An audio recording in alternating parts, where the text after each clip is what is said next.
Positivity Talks. Conversa com quem tem o que dizer. Hoje aqui tem Positivity Talks, ele tem um currículo extenso, ele é filho, ele é pai, ele é tio, ele é marido, ele é vô, ele é cidadão, ele é profissional, ele é professor, ele é Daniel Carvalho Luz, meu parceiro, ele é autor, ele escreve, ele dá aula, ele faz palestra, ele faz treinamento, ele ajuda as pessoas a descobrirem o que é que está acontecendo, como ter uma melhor performance. Ele olha para organizações e busca lá soluções, procura ativar aquele conjunto. Ele é o consultor Daniel Carvalho Luz. Feliz dia novo, Daniel. Opa, feliz dia novo. Excelente, obrigado aí por esse currículo aí que você leu aí, essa mini bio, fico orgulhoso. Muito obrigado. Eu não sei se eu falei, ele é marido também, né? Marido também, é um marido atualizado. Esse papel, Ô, Daniel. Eu acho que, inclusive, dos papéis aí que eu exerço, esse do marido é que eu faço melhor, viu? Aí olha só, agora olha só, mulherada, por isso que o Daniel Carvalho é tão amado por causa disso aí. Ô Daniel, você propôs uma conversa aqui bastante forte, a gente já vai direto aqui para o ambiente, né, corporativo. Crise de Estocolmo no ambiente corporativo. Cara, que analogia é essa aí? Conta pra gente aí onde é que nasce essa reflexão para as empresas. Pois é, você sabe que o que me levou a pensar sobre essa coisa da síndrome de Estocolmo corporativa foi porque, ultimamente, eu tenho sido convidado a falar para algumas empresas, dar cursos sobre a questão do assédio, né? Um assédio moral, que é uma preocupação que as organizações têm que ter, né, para não se ver depois com problemas trabalhistas e não ter a sua imagem maculada nas redes sociais por conta de pessoas que tem dificuldade de lidar com outras, né? Por conta de empresas que muitas vezes permite que um ambiente tóxico seja criado e seja nutrido, né? E aí eu comecei a buscar algumas coisas que tem na literatura e achei um assunto muito interessante, que é a tal da síndrome de Estocolmo, né? Porque esse termo, né, inclusive síndrome de Estocolmo, ele tem as suas raízes a partir de um evento que aconteceu em 1973 em Estocolmo, na Suécia, quando um sujeito que estava em liberdade condicional, ele decide assaltar um banco, né, a agência do Credit Banking, e ele entrou lá com a intenção de roubar, né? Acho que estava precisando de dinheiro, ele já tinha aí um passado meio complicado. E aí a polícia reagiu e ele atirou, acertou, inclusive, um policial com ferimento mortal, voltou para dentro da agência depois desse tiro e fez refém por 6 dias 4 funcionários do banco, sob a mira de uma arma, né? E o que aconteceu é que esses funcionários acabaram criando uma certa afeição pelo algoz, pelo bandido, pelo sujeito que fez eles refém, a ponto de, mais tarde, esses funcionários bancarem um advogado para livrar o sujeito da pena, né? E aí essa coisa depois foi estudada por alguns psicólogos e pessoas que analisam essa antropologia do ser humano aí, e acabou chamando esse assunto aí dessa paixão, dessa afeição que muitas vezes a gente cria por quem nos tortura, por quem nos perturba, por quem nos ameaça, né? E encontraram, naturalmente, um motivo para isso, né? Porque a gente, às vezes, o medo faz a gente gostar de uma pessoa, ou seja, o medo dele ser mais violento, o medo dele ser mais intenso na sua tortura, na sua maneira como trata, e a pessoa passa até a defender e achar até que merece aquilo, e começa a racionalizar: puxa, ele está fazendo isso comigo porque eu fiz errado, porque eu não devia ter agido assim, e a pessoa começa a se sentir culpada, né? No mundo corporativo, cara, isso acontece também, né?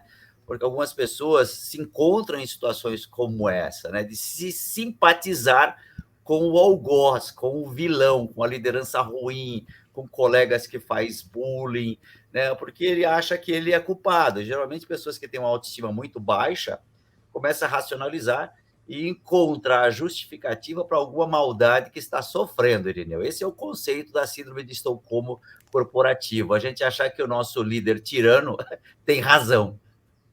Pois é, como você falou, é muito complexo, né? Vem uma questão antropológica, psicológica, porque além da afeição, que é talvez a parte antropológica, né, do ser humano, de tentar entender o porquê que o outro está agindo violentamente, tem também a defesa do meu lado, a minha integridade. Essa pessoa pode me destruir.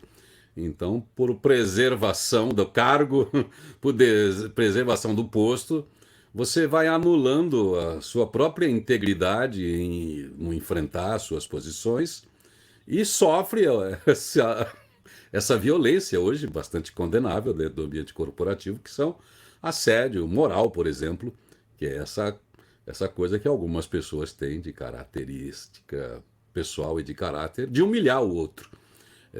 Que aí é que está o crime. Hoje é um crime corporativo você humilhar as pessoas por qualquer motivo que seja. Mas, enfim, o humilhado ele faz isso porque ele depende daquele emprego. Ele não sabe o que vai acontecer, mas ele sofre um trauma psicológico grave, né, Daniel? Por isso que hoje é um crime organizacional, né? Tá aí as doenças mentais que estão chamando muita atenção hoje, né? Até classificada hoje como doença funcional, né? E você vê que assim, hoje, né, o mundo moderno, hoje, boa parte da nossa autoestima ela é construída dentro do ambiente de trabalho, né? Você fica mais tempo no ambiente de trabalho, interagindo com as pessoas do ambiente de trabalho, do que fora do ambiente de trabalho, né? E ali, né, pelo fato de nós termos reconhecimento, elogios, uma série de coisas, vai construindo a autoestima da gente, né? E essa síndrome de Estocolmo vem, inclusive, da baixa autoestima, né? Então, a pessoa começa a entender que ela merece tudo aquilo. E algumas vezes não é só o maltratar, a ameaça, né? Às vezes são as condições até insalubres que determinadas organizações e determinados líderes impõem aos seus subordinados, e as pessoas dizem, não, mas eles pagam o meu salário, né? Eu tenho um bom convênio médico, então eu tenho aqui alguns benefícios interessantes, então justifica, né, eu sofrer, né, por isso, né? Ele não faz por maldade, né? Ele faz porque precisamos ser produtivos. Aí você racionaliza, você tenta encontrar justificativas, né?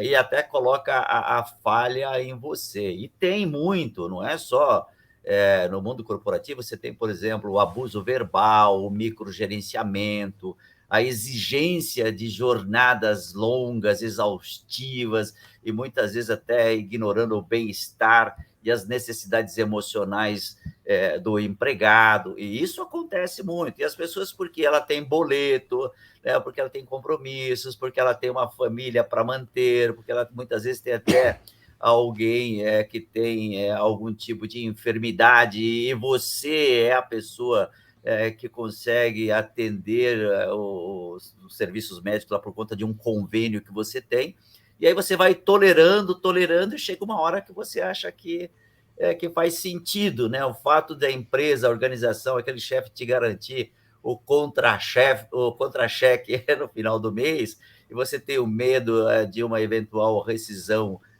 do contrato a qualquer momento, você começa a dar razão para ele, que foi a mesma coisa que aqueles reféns lá no banco tiveram. Eles tinham medo daquele sequestrador apertar o gatilho e matar, né? Então, qualquer outra coisa que não fosse a morte era bom para eles, né? E no mundo corporativo, qualquer outra coisa que não seja a demissão, né, você tolera e racionaliza e entende que a pessoa tem razão, né? O que é ruim, né? O ruim é que você alimenta um ambiente tóxico e o torturador, o vilão, o algoz, ele fica com cada vez mais propriedade para fazer aquilo lá, né? Então, é um efeito espiral que acaba com a saúde da pessoa com o tempo, né? Porque vai afetando a autoestima, né? Chega uma hora que eu acho que a pessoa adoece, né? E chega no final da vida de trabalhador, uma série de patologias aí, depressão, ansiedade, fora a somatização que tudo isso causa, né? Pois é, um lugar, como você destacou bem aí, o lugar de trabalho, a gente exerce todas as qualidades que a gente tem, né? A gente sempre aqui no programa, né, todas as nossas conversas, sempre lembra as pessoas para que elas sejam íntegras no trabalho, ou seja, estejam inteiras ali, tanto do aspecto moral, né, do compromisso que elas assumem, quanto de utilizar a sua potência para resolver as coisas da empresa. Elas vão para lá de coração e alma, né? Um bom profissional que tem um propósito, ele vai para a empresa para ser honesto com aquela empresa, para colaborar com aquela empresa, tem aquela oportunidade. E então ele não pode ter sequestrada esse valor, né, por causa de um chefe que entende que tem uma regência estressante e tóxica. Por dois motivos hoje esse chefe precisa se cuidar, né? Porque tem uma legislação, tem o compliance, que até faz parte né, do nosso modelo hoje de mini BA, do RH, né? Ele tem que se preocupar com uma questão de compliance, com a própria saúde dele, que isso também não é um modelo de gestão moderna, que não permite engajamento e, ao contrário, vai gerar um prejuízo muito grande para a organização, do ponto de vista da gestão, de performance e de prejuízo também do ponto de vista judicial. Então, essa virilidade que as pessoas às vezes acham que tem que ter numa equipe, tem que ter um chefe que puxa, é um Bonaparte, é alguém. Nada disso. Pessoas engajadas é outro sentido de engajamento, né? Não é guerra, né, Daniel? Não, É absolutamente. colaboração a palavra hoje, né? E aí, já finalizando aí a nossa fala, né? Alguns cuidados que a empresa deve ter, né? Esse talvez seja a parte da nossa fala importante, que são os alertas, tanto para a empresa, tanto para o empregador, como para o empregado, né? Então, eu entendo que o empregador, ele gostaria de ter um ambiente de trabalho bom, né? Porque isso traz sucesso para o negócio, né? Não É, é só apenas melhor para os negócios, mas também para a saúde mental e felicidade dos colaboradores. E gente feliz vende mais, gente feliz atende melhor, gente feliz é mais produtiva, não é? Então, esse ambiente, Irineu, onde tem intimidação, assédio, agressão e discriminação, não é bom. Isso só traz prejuízo e é importante que os líderes e os empresários saibam disso e tenham políticas para isso, tenham estratégias para lidar com isso daí. Irineu, eu entendo o seguinte, né? Se alguém me perguntasse, pô, e o que eu devo fazer? Né? A é. resposta minha é o seguinte: a prevenção é melhor que a cura, né? Então, depois que tem, curar é mais complicado. Então, vamos agir preventivamente. Como é que eu previno para não ter esse tipo de ambiente tóxico, para não ter pessoas sofrendo de síndrome de Estocolmo? Treinar os líderes e liderados, que é importante não só treinar o líder, mas o liderado também, ele tem que saber quando é que ele está sob esse contexto da pressão psicológica, da tirania, né? Porque quando ele já aderiu, já está tendo a síndrome de Estocolmo, ele já não percebe mais, ele está num grau de racionalização onde ele vê Sim. justificativa para aquilo, né? Então, a empresa que tem isso, os RHs que têm que cuidar disso, primeiro é apoiar, dar apoio, criar os canais aonde os colaboradores que estão sendo utilizados possam fazer denúncia. Isso é muito comum, hoje as empresas já têm os seus canais, mas importante também, Irineu, é definir limites, né? A gente tem que, como empresários, como gestores, como executivos, promover políticas rígidas para prevenir o bullying, para prevenir o mobbing, para prevenir qualquer tipo de relação abusiva, né? E eu acho que as empresas, de uma maneira geral, têm que criar um ambiente virtual ou um ambiente físico onde as pessoas que sofrem disso possam ir, possam falar, desabafar, ser tratados. A empresa tem que investigar, né, caso tenha denúncia, tem que ir a fundo, né? e depois dar todo o suporte necessário. Eu acho que isso que é legal, Irineu. E depois, para finalizar, eu tenho 2 livros aqui que falam fala do assunto no sentido mais de você se aprofundar em termos de técnicas e conceituação mais executiva, mais para o líder, tá? Posso falar do livro? Pode, manda o livro aí. Vamos nessa. Esse daqui é Liderança Consciente, do John Maxwell. É um livrinho bem interessante, que traz um pouco da consciência que o líder tem que ter para essas coisas.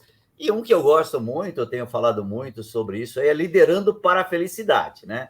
Ou seja, se você lidera para a felicidade, o ambiente não vai ter essa toxicidade e não vai ter ninguém sofrendo da síndrome de Estocolmo. Muito bem, Daniel Carvalho Luz. Tem que ser um ambiente de produtividade sadio, empresa saudável, precisa de pessoas saudáveis, uma depende da outra.